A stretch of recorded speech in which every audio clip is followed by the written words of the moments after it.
folks, and welcome to another episode of Play Unplugged TV. I'm your host, Enrico Nardini for www.playunplugged.com, and today I've traveled far over the Misty Mountains to bring you the limited edition Escape from Goblin Town for the Hobbit and Unexpected Journey strategy battle game from Games Workshop. Now, this product retails for $125 MSRP. It comes with an exclusive limited edition figure of Radagast the Brown, and it's a direct tie-in with the upcoming Hobbit movie. I almost said Lord of the Rings. Hobbit movie written by J.R.R. Tolkien, but with Peter Jackson at the director's helm again. I have high hopes for the movie because Peter Jackson did such a wonderful job with Lord of the Rings. At the same time, I'm much more emotionally invested in the Hobbit story, as it is pretty much my absolute favorite fantasy genre story. And so, I'm a little more emotionally invested. That said, with this box of miniatures being a pretty good indicator of some of the things that are going to go on in the movie, I really kind of like the take on the Goblin King. I like that he's so big and bloated and fat. I love that the dwarf characters are all very individualized, so it gives them a little bit more character. I do have some problems with there's definitely some characters, some of the dwarven characters that stray pretty far from Tolkien's vision. Particularly like Keeley looks like Aragorn. He barely has a beard. Thorin also kind of has an Aragorn look about him, and he's quite tall for a dwarf. So, it is what it is. That said, I think this is a pretty exciting product.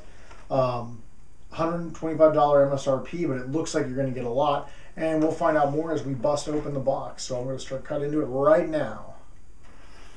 Down there. I'll just hold up what's in there and then we'll take a closer look. So, peeling off the plastic. The shape, anticipation of all these contents. And it feels like, this one feels quite heavy as far as, it feels like it's full of stuff. So I always love to do this. So you open it up and immediately you see tons of sprues. So there's one sprue. This looks like it's all the heroes. So I see Gandalf, the dwarves, Bilbo. So it looks like there's like a hero sprue, and this sprue is full of goblins. And I know that some people really, I've been on forums where people were really down on these goblins, but I think they're quite creepy. They have an interesting aesthetic, well sculpted. It doesn't look like, most of them are not multi-part, most of these figures in general, and that's kind of been something with the Lord of the Rings anyway. Most of the figures have been single-piece plastics, which can be a nice, as long as there's enough poses, it definitely makes assembly easy. So there's this set, and then there's this set, so there are some duplicate poses. It looks like you're going to get 2 of every goblin. Here is the Radagast figure. Interestingly, the Radagast figure is a multi-piece plastic kit. It's quite a few pieces here. It'll still go together really well because this is the kind of plastic you can glue with plastic glue, but he's in a bunch of pieces. And here is this is a weighty sprue. It's got the throne. It's got that parts of that weird contraption that there's a scribe and he's on this weird contraption. And it's got the Goblin King who just looks so awesome. His belly is one separate piece. So in here also we've got bases, tons of them. This one's for the Goblin King. A selection of 6-sided dice. They usually have stuff like that. These are pieces of terrain for the Goblin Town set. People were also kind of down on this, which I thought was interesting. I heard a lot of the comments like you could use like coffee stirrers from Starbucks and things like that. And I guess that's true. But I kind of feel like, sometimes you pay to not have to do as much work. And these really should paint up pretty easily, especially if you use like an army paint or brown spray or something like that to get yourself started. And they look fine to me. They look pretty nice.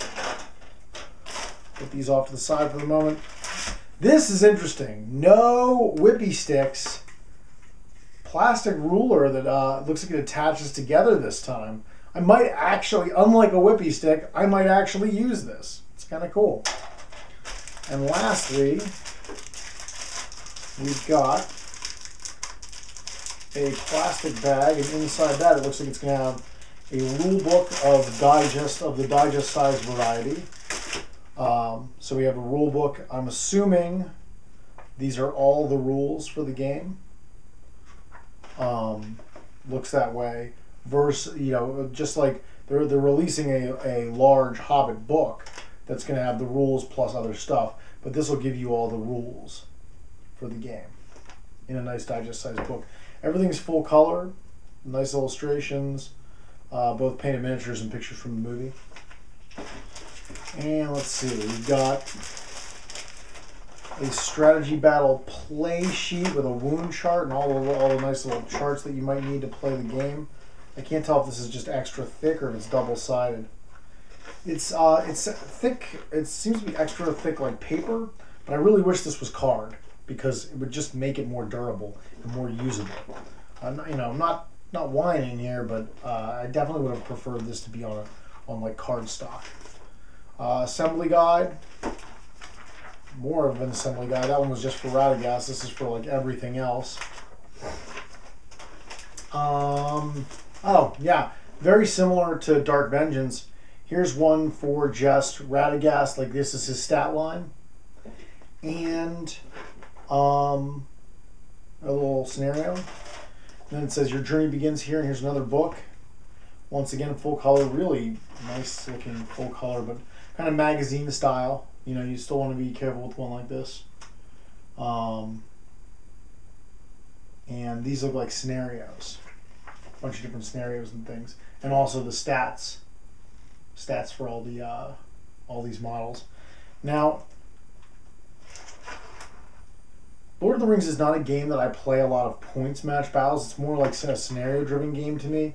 But at the same time, I'm looking in this and I'm not seeing any point values, which I'm like, where are they? So if they're not in here, and they're not on the Radagast sheet, I would hope that they're in this book. And if they're not in there, I don't know where they would be. Because unlike, there are kind of codexy things for Lord of the Rings, but also one of the things about Lord of the Rings is all the point values were in the core book as well. So that'll be interesting to see if they keep that trend or if they want people to be buying some splat books. I think that's probably a more expected journey because of the company we're talking about. All right, so let's take a look under this. Let's go to this under the close cam.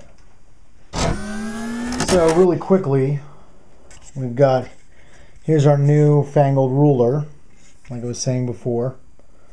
Very different from a whippy stick. Looking at these Goblin Town pieces, we can see they're pretty well detailed. Top and bottom. A little more Spartan on the bottom. That's okay. These two are identical. So the two Goblin Town pieces, sprue, they're identical. Here is the sprue with all of the pieces of there's the Goblin King's throne. Turn this over. There's the Goblin King's backside. There's his paunch. There's his face. Here's the Radagast sprue. You can see it's really nicely detailed. It's got that base. That's the cool thing about the base. Aside from that, there's like a little spider and a log and things like that. It's just really well detailed. I love those molded plastic base they do for these special figures. And the two Goblin sprues are identical. I'll show you one.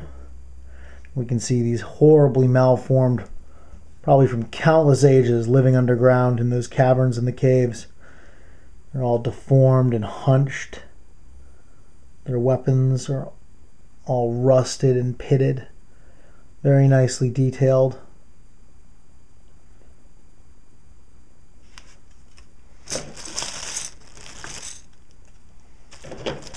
And here are our heroes.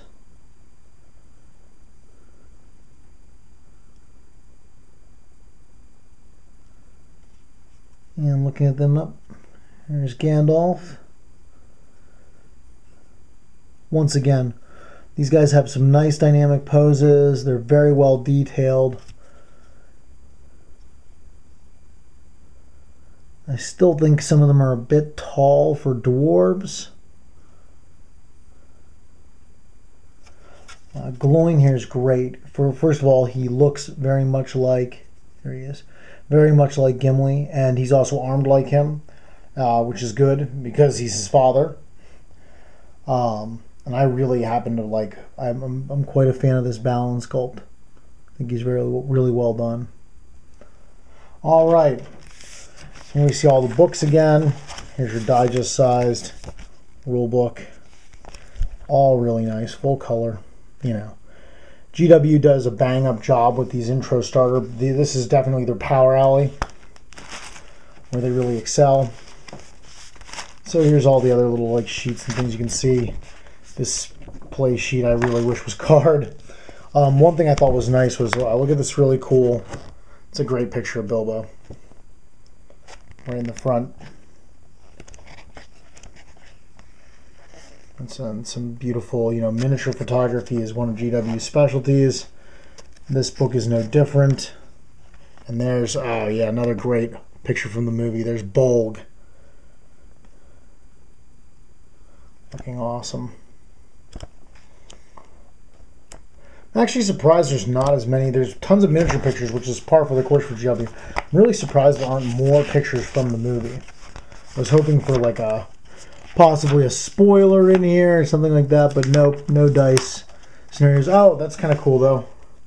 I think it's either Keely or Feely. Looking quite angry.